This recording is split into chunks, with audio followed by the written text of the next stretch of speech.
Hello, class. Hope everyone doing well today.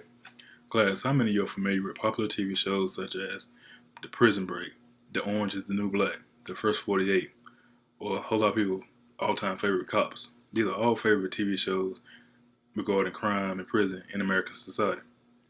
Although these are favorite TV shows that we watch weekly, they don't really fully explain the alarming truth on how the justice system, mass incarceration rates, and prison affect our society and economy each and every day.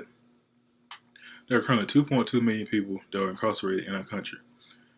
That means that's the highest prison population in the entire world. With there being more than 2.2 million people being incarcerated, that means there are more than 5,000 jails and prisons to house these individuals. Now let me put this in a perspective to further explain the subject matter further.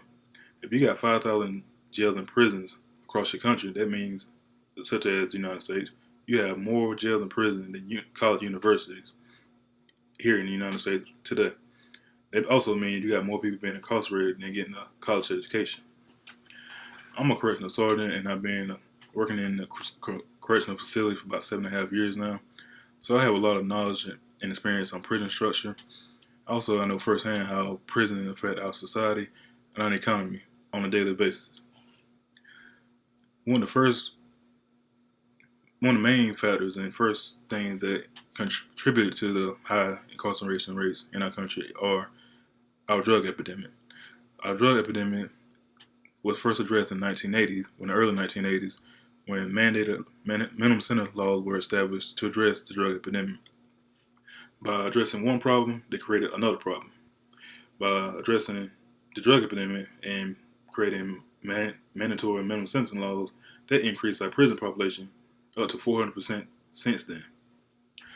Also, under current regulation policy, half the inmates in federal prison are serving time for non-violent drug offenses.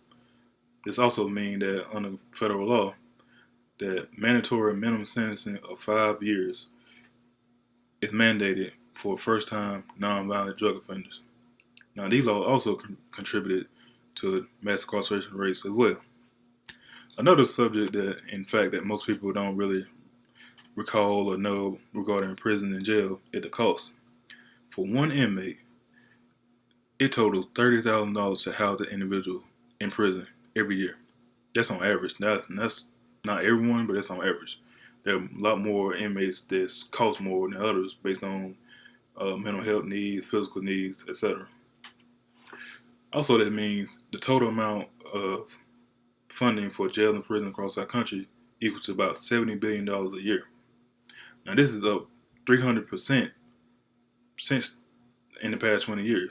So we got to work on getting that funding down and do it. I mean, there's a change needed as soon as possible to address these funding for these jails and prisons.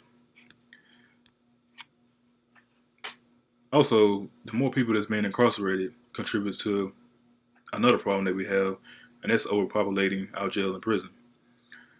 Overpopulation is very dangerous, and according to the United States Bureau of Prison, it states that in 2018, all our prisons were operating 45% over capacity, which means you have certain prisons and individuals that are required to watch and supervise many inmates by themselves. For example, in certain prisons, it states that one individual could supervise 100 inmates at a time. Now, everybody know you can't hardly watch your kids. If you got 2 or 3 kids, you can't watch them. How you can watch 100 inmates, which are murderers, rapists, sex offenders, burglars, robbers, and supervise them accordingly? It cannot be done. It really cannot be done. This really needs to be addressed as well. Also, when you got correctional staff and correctional officers working under overpopulated conditions, that means more inmates are being assaulted, more contraband are being introduced into the facility, and also really ain't really had the manpower and the resources to probably address the inmates' needs accordingly.